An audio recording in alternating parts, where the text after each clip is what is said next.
जो ज्ञान वो देता सारा सर्वधार्य होता है।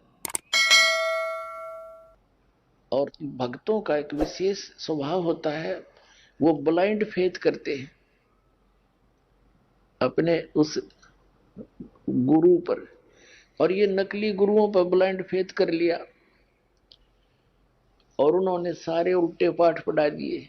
बताओ, आज तक हमारे हिंदू धर्म के धर्म गुरु जो शंकराचार्य और आचार्य को आवे थे और मंडलेश्वर और ब्राह्मण को आवे थे और चारों वेदों और पुराणों के वो कंठस्थ ज्ञाता कहलाते थे, ये हमें वेदों पुराणों और गीता का कैक है वे नहीं बता पाए आज तक।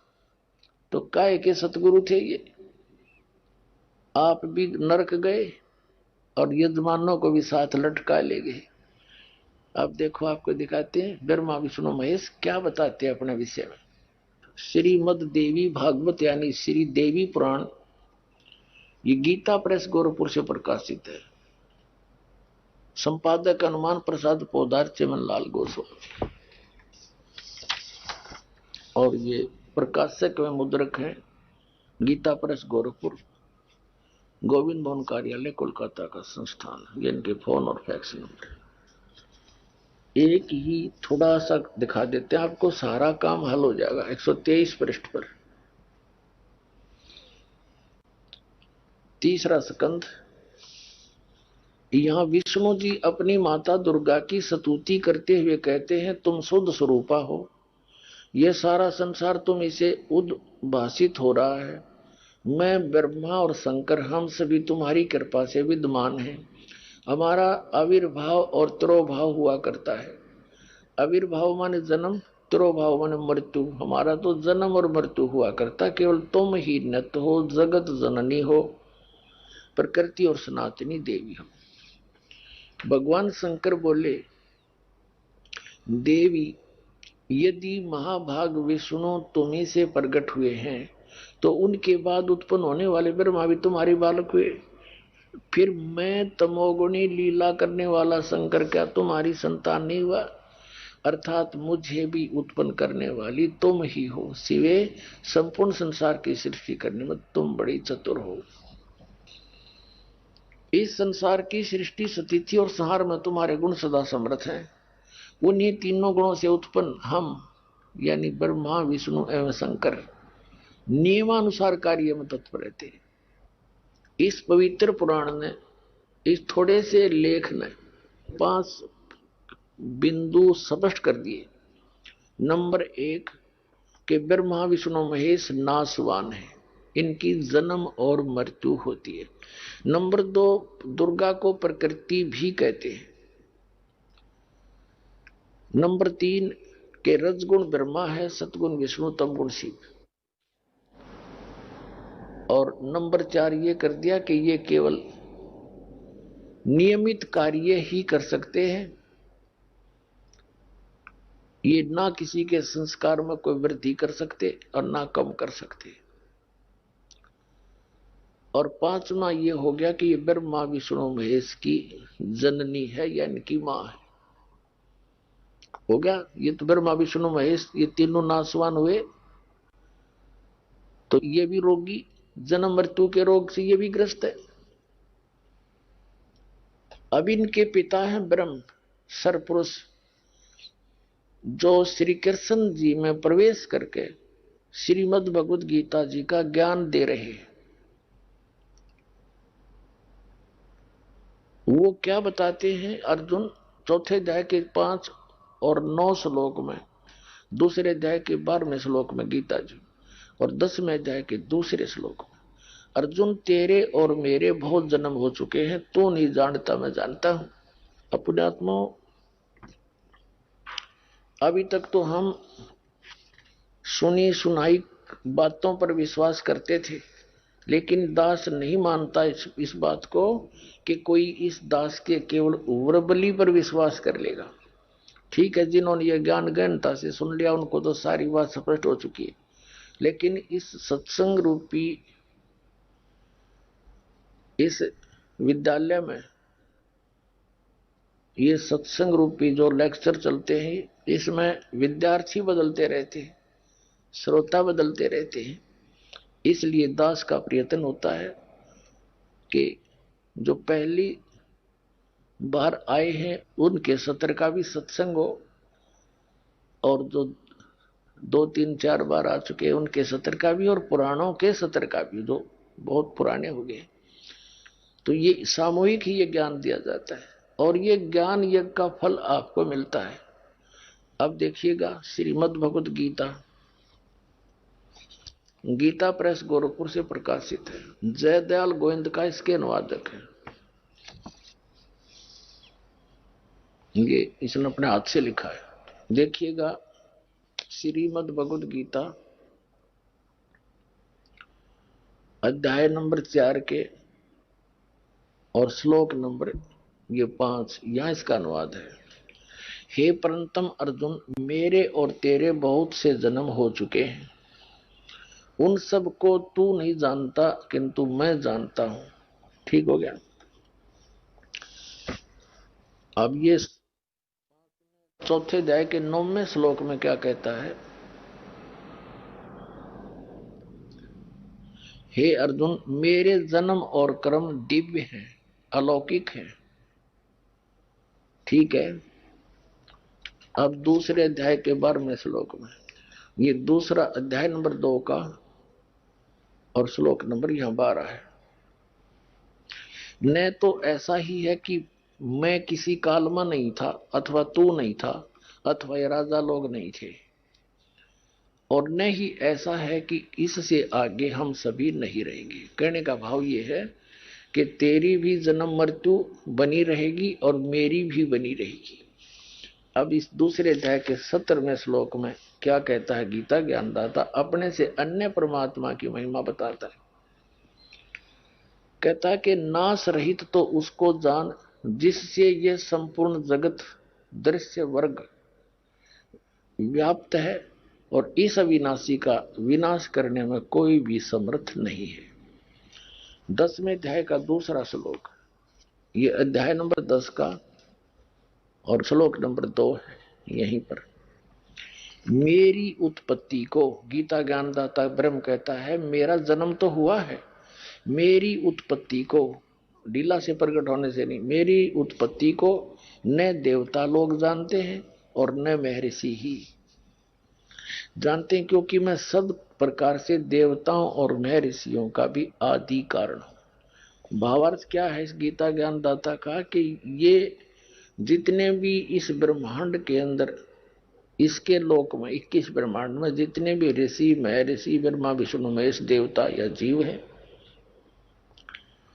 जैसे ब्रह्मा विष्णु महेश की उत्पत्ति दुर्गा और इस काल के संयोग से हुई है, तो ये ब्रह्मा विष्णु महेश को आज तक अपने पिता का ज्ञान नहीं।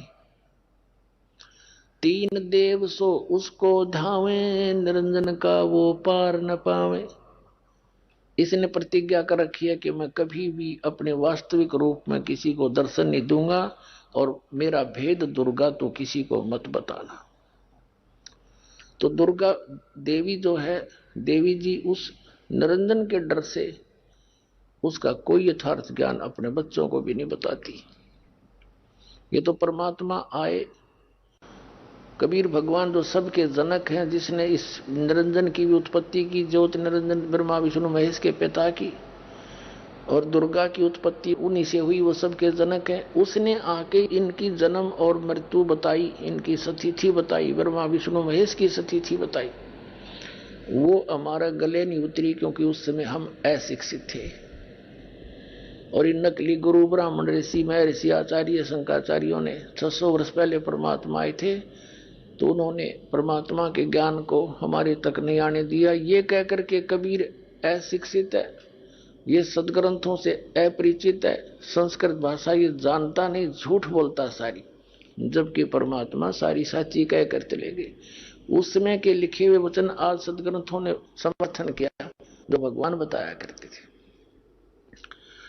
अब ये सिद्ध हो गया कि ये तीनों, ये गीता ज्ञान दाता भी नासवान, ये भी जन्म मृत्यु के रोग में। अब श्रीमद् भगवत गीता अध्याय नंबर 15 के श्लोक नंबर 16 और 17 में तीन पुरुष बताए, एक सरपुरुष, एक अक्षर पुरुष। सरपुरुष और अक्षर पुरुष तथा इनके अंतर्गत जितने भी प्राणी हैं वो सभी नाशवान है, और ये भी नाशवान है। गीता अध्याय नंबर 15 के श्लोक नंबर 17 में बताया है कि उत्तम पुरुष तो अन्य है परमात्मा इति उदाहरते, यह लोक तरम आविश्य विवर्ती अवैश्वर है।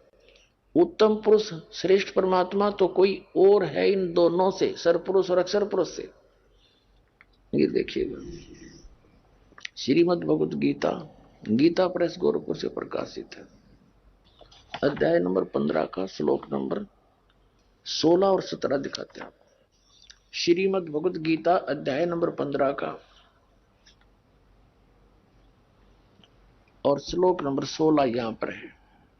द्वौ माने दो, इमौ माने इस, पुरुषो माने पुरुष यानी प्रभु, लोके क्षर च अक्षर एव च सर सर्वाणी भूतानि कटुस्थ अक्षर उच्यते। इसका अर्थ ये बनता है इस संसार में नाशवान और अविनाशी भी ये दो प्रकार के पुरुष हैं। यहां इन्होंने अर्थ कर दिया, इनका नहीं यह लिखना था, जैसे ये संस्कृत को देखेंगे आसानी से सुनना। ये द्वौ इमौ पुरुषो लोके सर से अक्षर है, यहां लगाना था इस लोक में दो सरपुरुष और अक्षर पुरुष। सरपुरुष ये ब्रह्म है, सरब्रह्म, और अक्षर पुरुष ये परब्रह्म है। ये दो पुरुष हैं, ये दो भगवान हैं। यहां देखना इस संसार में सरपुरुष और अक्षर पुरुष लिखना था यहाँ पर। ये दो प्रकार के प्रभु हैं, पुरुष माने पुरुष हैं, ये दो प्रकार के हैं। और सब प्राणियों के, संपूर्ण प्राणियों के शरीर नाशवान है, जीवात्मा किसी की नहीं मरती। तो कहने का भाव यह है कि इन दोनों भगवानों के, पुरुषों के जितने भी इनके लोक हैं, इनके अंदर जितने प्राणी हैं और ये स्वयं भी दोनों नाशवान है।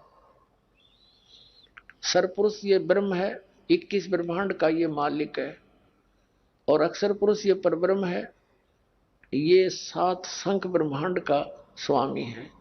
और उत्तम पुरुष है तू अन्य परमात्मा इति उदाहरते है।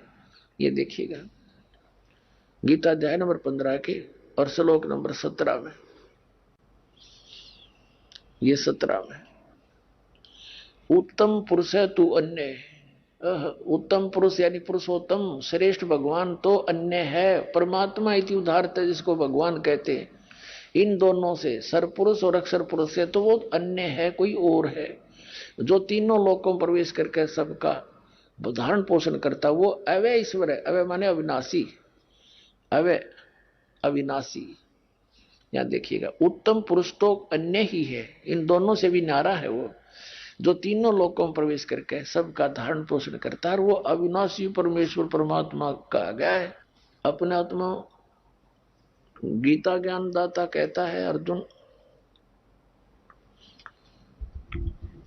यदि तूने मेरी शरण में रहना है तो युद्ध भी करना पड़ेगा।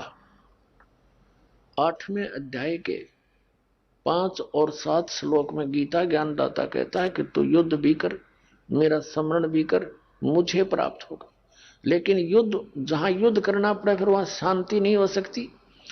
इसलिए 8वें अध्याय के 8, 9, 10 श्लोक में कहा कि तू उस परमात्मा की भक्ति, परम अक्षर ब्रह्म की, उत्तम पुरुष है तू अन्य, उसकी भक्ति करेगा तो उसको प्राप्त होगा। मेरी भक्ति करेगा तो मुझे प्राप्त होगा। लेकिन मेरी भक्ति करेगा तो युद्ध करना पड़ेगा, शांति नाम की चीज नहीं। 18वें अध्याय के 62वें श्लोक में कहा कि अर्जुन तू सर्वभाव से, गीता जी में कहा है कि सर्वभाव से उस परमेश्वर की शरण में जा, उसकी कृपा से तू परम शांति को और सनातन परम धाम को, सनातन यानी सबसे सदा का रहने वाला शाश्वत स्थान को प्राप्त होगा। 15वें अध्याय के 1 से लेकर 4 में ये स्पष्ट किया है कि ऊपर को जड़, नीचे को तीनों गुण रूपी शाखा वाला यह उल्टा लटका हुआ संसार रूपी वृक्ष है। और जो संत इसके सभी भाग बता देगा, तना कौन है, डार कौन है, शाखा कौन है और जड़ कौन है, कौन भगवान है, तो वो सवेदवित, वो तत्वदर्शी संत है। उसके पश्चात परमेश्वर के उस परम पद की खोज करनी चाहिए जहां जाने के बाद साधक कभी लौटकर संसार में नहीं आते। और जिस परमात्मा ने सभी ब्रह्मांडों की रचना की है, जो सबका उत्पादक है, और मैं उसी की शरण में हूं, उसी की भक्ति करनी चाहिए और किसी की नहीं। स्पष्ट हो गया। अब इनकी थोड़ी सी आयु बताते हैं। जैसे एक ब्रह्मा जी की मृत्यु कैसे होती है, इसका 1000 चतुर्युग का दिन, इतनी ही रात्रि। एक चतुर्युग में कितने वर्ष होते हैं? सतयुग, त्रेता, द्वापर और कलयुग, इन चारों का पीरियड मिला के 43,20,000 वर्ष होते हैं। इसको चतुर्युग बोलते हैं। ऐसे ऐसे 1000, वैसे तो 1008 होते हैं, लेकिन लंब संप मानकर चलते हैं, संख्या बहुत घनी हो जाती है। 1000 चतुर्युग का दिन ब्रह्मा जी का, 1000 चतुर्युग की रात्रि। ऐसे 30 दिन रात का महीना और 12 महीने का एक वर्ष हुआ, और 100 वर्ष की आयु है ब्रह्मा जी की। मृत्यु हुई। फिर इसके बाद विष्णु जी की ब्रह्मा जी से 7 गुना अधिक आयु है, तो 700, यानी इससे 7 गुना होगी, 700 वर्ष हो गए उस प्रकार बने हुए वर्ष। और भगवान शंकर की विष्णु जी से 7 गुना आयु है, और फिर भी मृत्यु होगी। यानी ब्रह्मा जी से 49 गुना हो गया। इतनी लंबी उम्र है और फिर भी मृत्यु होगी इसकी। इस प्रकार जो शंकर जी तमोगुण मरेंगे, ऐसे ऐसे 70,000 बार ये तमोगुण शंकर जी की मृत्यु हो लेगी। ये क्या करता है काल? जैसे ब्रह्मा की मृत्यु निश्चित, विष्णु की निश्चित, शिव की निश्चित, समय कितना ही हो, उससे पहले ये अपनी पत्नी दुर्गा के संयोग से उन्हीं ऊपर इसने 3 स्थान बना रखे हैं, एक रजोगुण प्रधान, एक सतोगुण प्रधान, एक तमोगुण प्रधान। जैसे एक मकान में 3 कक्ष हों, एक कक्ष के अंदर साधु संत फकीरों के चित्र लगे हों, दूसरे में अश्लील चित्र लगे हों, और तीसरे में देशभक्त शहीदों के चित्र लगे हों। तो जिस भी कक्ष में जैसे चित्र लगे हैं, व्यक्ति का वहां वैसा ही मन बन जाता है, वैसी उसकी भावना जब तक उसमें रहेगा, उनके सब चित्रों को, उनको देखकर उनके गुणों को वैसा ही स्वभाव बन जाता है। तो ऐसे ही इसने ऊपर अपने ब्रह्मांड के ऊपरले स्थान पर एक गुप्त स्थान बना रखे हैं। तो वहां इसने ऐसे 3 स्थान बना रखे हैं। तो वहां दुर्गा को जब ये ब्रह्मा जी की उत्पत्ति करता है नए जीव की, तो दुर्गा को बना लेता है सावित्री रूप, और स्वयं बन जाता है पंचमुखी ब्रह्मा।